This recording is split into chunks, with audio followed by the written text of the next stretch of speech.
রোদ্দুরটা কেটে আকাশ আজকে বেশ ভালোই ওয়েদার, বেশ ভালো লাগছে। এরকম ওয়েদার থাকলেই বাঁচা যায়, কিন্তু এরকম ওয়েদার তো আর প্রতিনিয়ত আশা করা যায় না। তবুও বলো, বেশ ভালো লাগছে না এখনকার ওয়েদারটা? বেশ ঘুরে শান্তি, খেয়ে শান্তি, সব কিছুতেই শান্তি। মেয়েটার পরীক্ষা হয়ে গেছে, এখনও বাড়ি আসেনি, এই আসবে এইবার। ওই অফিস ঘরে যেতে বলেছিল, অফিস ঘরে গেছে, অফিস ঘরে দেখা করতে গেছে একটু। অফিস ঘর থেকে আসুক, অফিস ঘর থেকে এলে তারপরে বাড়ি আসবে। চলো, আজকের দিনটা আমার সঙ্গে থাকো। সবাইকে সুস্বাগতম আমার চ্যানেলে, আমার সারাদিনের টুকিটাকিতে। আর সারাদিন আমার সঙ্গে থাকো, ব্লগটা এনজয় করো। আর দেখি নতুন নতুন কিছু ভিডিও দিতে পারি নাকি। দিতে তো ভালোই লাগে, কিন্তু মনটা ভালো না থাকার দরুন আর সেইভাবে আর ইচ্ছা করছে না যে ভিডিও করি। কত কিছু দেওয়ার থাকে, কত কিছু ক্লিপিংস থাকে, কিন্তু কিছুই আর মনে থাকে না, এই আর কি। ঠিক আছে, আজকে থেকে চেষ্টা করি, মনটাকে ঠিক করে চেষ্টা করি ভিডিও দেওয়ার ঠিক মতন। তোমরা দেখতে থাকো, আশা করি ভালো লাগবে। সঙ্গে থাকো কিছুটা সময়। বলো, আজকে অক্ষয় তৃতীয়া, একটা ভালো দিন। আমার দোকানেও পুজো আজকে। সকালবেলা তো ফেরত কিছু হয়েছে, ওই জন্য আর কিছু বললাম না কি হয়েছে, শরীরটা জুট নেই। যাই হোক, যেতে পারলাম না দোকানে, একটু ডাক্তারের কাছে যাবো এখন। তো তার আগে একটুখানি বাড়িতে একটু ফ্রাইড রাইস, একটুখানি আলুর দম, আর হচ্ছে একটু পনির, আর একটু কী বলে পোলাও একটুখানি করবো। আর চাটনিটা কালকে করা আছে। এই দেখি আজকে অল্প অল্প করেই সব কিছু করবো। মেয়েটাও খেতে ভালোবাসে, ওই জন্য ভাবছি একটুখানি করে দিই, তাই জন্য একটুখানি করে দিচ্ছি। তাই আলুগুলো কেটে নিচ্ছি, আলুগুলো কেটে তারপর আলুদমটা বসিয়ে দেবো। চলো, সঙ্গে থাকো, দেখতে থাকো। বিকেলে একটু বেরিয়েছিলাম, না এটা বিকেলে তো নয়, এটা সকালের দিকেই বেরিয়েছিলাম। সকালের দিকে একটু বেরিয়েছিলাম, একটু ডাক্তারখানায় গেছিলাম। তাই জন্যে ডাক্তারখানায় গেছিলাম বলে তাই ভাবলাম একটুখানি এই রাস্তাটা দিয়ে যাই। এই রাস্তাটা দিয়ে অনেক দিন যাওয়া হয় না, ওইটা দিয়ে ঘুরে যাই তো, এটা দিয়ে গেলে একটু শর্টকাট হয়। তারপরে গেলেই অনেক কিছু দেখা যায়। এই চলে এলাম ডাক্তারখানায়। ডাক্তারখানায় এসে বসে আছি, আমার তাড়াতাড়ি নাম, এক্ষুনি নাম ডাকলো বলে। তাই জন্য ভাবলাম একটুখানি ছবি তুলি, কী আর করবো বসে বসে। তাই জন্যে একটুখানি শট নিয়ে নিলাম। চলুন, ভালো লাগছে কি না জানাবেন। আর একটু বেরিয়েছিলাম বলে তাই একটু নেওয়া, না হলে রাস্তায় তার বেরোয় না সেভাবে। ডাক্তার দেখানো হয়ে গেল। ডাক্তার দেখানো হয়ে গেলে আমি চলে গেছিলাম। আজকে আমাদের দোকানে অক্ষয় তৃতীয়ার পুজো ছিল, তা আমি তো আর সেভাবে যাইনি, দাদাই ছিল ওখানে। আসলে পুজো হতে অনেক দেরি হয়েছে। এই যে আমাদের গোডাউন, এখানেই পুজোটা হয়েছে। ওই সামনে একটু এগিয়ে গিয়েই পুজোটা হয়েছে আর কি। বেশ ভালো করেই করে এরা, আসলে দোকানে সবাই মিলে একসঙ্গে করে তো সুন্দর করেই করে। তা কোনোবার দুবার করছে এই নিয়ে, তা আমার আর যাওয়া হয়নি। দুবারের একবারও যেয়ে উঠতে পারিনি। দাদাই থাকে, দাদাই ওখানে ইনভলভ থাকে। আসলে কোনো কোনো ওদের ছেলেদের আর কি ওয়াইফরা যায় না তো, ওই জন্যে আমার একটুখানি বাঁধো থাকে, আর কিছুই না। গেলেই হয়। এই যে পুজো হচ্ছে সুন্দরভাবে, পুজো খুব সুন্দরভাবে হয়েছে। আর ওদের ওখানে পোলাও, আলুর দম, চাটনি সব খাওয়ার ব্যবস্থা ছিল। বেশ ভালো লাগে বলুন, মাঝে মাঝে এরকম একটা অনুষ্ঠান হলে, সবাই মিলে একসঙ্গে হলে বেশ খাওয়া দাওয়া হয় জমিয়ে, আবার ঘোরাও হয়, মজাও হয়। বসে দেবো, বসে দিয়ে গিয়ে তারপর খিচুড়ি বসে যাও।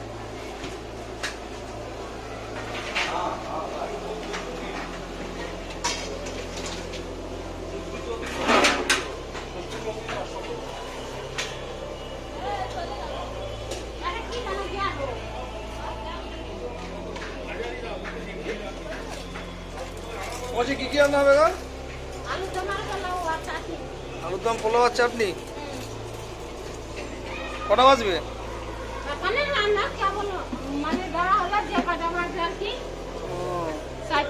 যখন গিয়ে হয়ে পারে আর কি, নাকি? আমি চলে এলাম রান্নাঘরে। আসলে রান্নাঘরে আপনাদের সঙ্গে কোনো কিছুই সেভাবে শেয়ার করতে পারি না, কারণ যে সময়টা আমি শেয়ার করতে যাব সেই সময়টা হয় চার্জে থাকে ফোন, না হলে ফোনে কাজ করা হয়, যাই হোক কিছু করা হয়। চলুন দেখি কি করা যাচ্ছে। এই যে একটুখানি ফ্রাইড রাইস হচ্ছে, একটুখানি পোলাও হবে। এই ফ্রাইড রাইস বসে গেছে এখানে, এই যে হয়ে গেছে, ভাত হয়ে গেছে। এখানে এটা ভাজা হচ্ছে, ভাজা হয়ে গেলে মেশালেই কমপ্লিট রেডি। আলুর দমটাও হয়ে গেছে, এই যে আলুর দম, এখানে আলুর দমটাও হয়ে গেছে। দেখেছেন কত সুইফট রান্না করি আমি। আজকে আমাদের দুপুরের মেনু ফ্রাইড রাইস, আলুর দম, পনির, চাটনি। দেখ বোন ভালো আছে নাকি? ও বেগুনিটাই তো বললাম না, বেগুনি ভালো আছে বাবা খেতে। ও পোলাও আছে, পোলাওটা একটু পরে দেবো, ওটা দিয়ে খাওয়া আগে। কেন? খা, একটু খেয়ে দেখ কেমন হয়েছে, এটা দিয়ে খা আগে।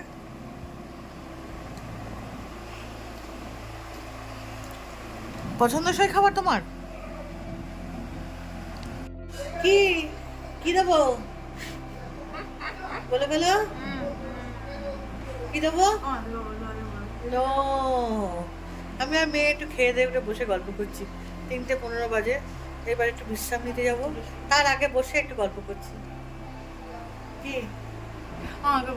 কি বলবি তো? দর্শকদের সামনে বল, কি বলছিস বল। এখন বিকেলবেলা একটুখানি রেস্ট নিয়ে তারপরে আবার একটু বেরোচ্ছি। আসলে জামা কাপড়গুলো লন্ড্রিতে দেবো, তারপরে ইয়ে করবো, কি বলে, মেয়ের একটা বই লন্ড্রিতে দেখতে হবে। আর এই ফোনটার কভার পাওয়াতে হবে, আজকে খুলে গেল কভারটা, তাই জন্যে অনেকগুলো কাজ আছে বলে একটু বেরোচ্ছি। মেয়ে বসুক, মেয়ে আজকে পড়া নেই কোথাও, না পড়া আছে, অবশ্যই আছে, 7টা থেকে পড়া। ও যাক, আমি তারপরে গিয়ে ওকে নিয়ে আসবো ওখানে। আর যদি না আনতে পারি ও একাই চলে আসবে, অসুবিধা নেই। জামা কাপড় লন্ড্রিতে দেবো, আর হচ্ছে মেয়ের একটা বই ইয়ে থেকে কিনবো, বইয়ের দোকান থেকে। না নিয়ে নিস ওগুলো, আর ওখানে চলে যায়, ওইখানে চলে যায়, এখানে আসবে।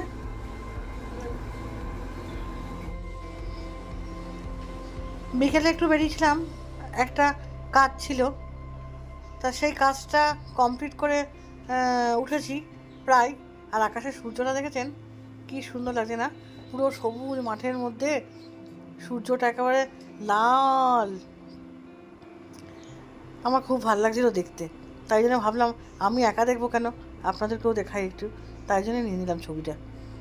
তো যাই হোক, আজকের মতন ভিডিওটা আমি এখানেই শেষ করে দিচ্ছি, কারণ কালকে আবার নতুন ব্লগ নিয়ে আমি আপনাদের সামনে হাজির হব। আর বাড়ি গিয়ে প্রচুর কাজ আছে, সেই কাজগুলোকে সামলাতে হবে, ওই জন্যে খুব তাড়াতাড়ি আমি ভিডিওটা কমপ্লিট করে দিলাম। সবাই ভালো থাকবেন, সুস্থ থাকবেন। কালকে নতুন ব্লগ নিয়ে আমি আবার আপনাদের সামনে আসবো। চারিদিকে কত দোকান হয়ে গেছে বলুন। হ্যাঁ, এই যে রানাঘাটের রাস্তা চেনার উপায় নেই এখন, কি সুন্দর হয়ে গেছে চারিদিকে, আর ভালোই লাগে বেশ, রাস্তাঘাটও তেমন হয়ে গেছে। যাকে চলুন, bye bye, tata, see you, good night, আবার কাল দেখা হবে।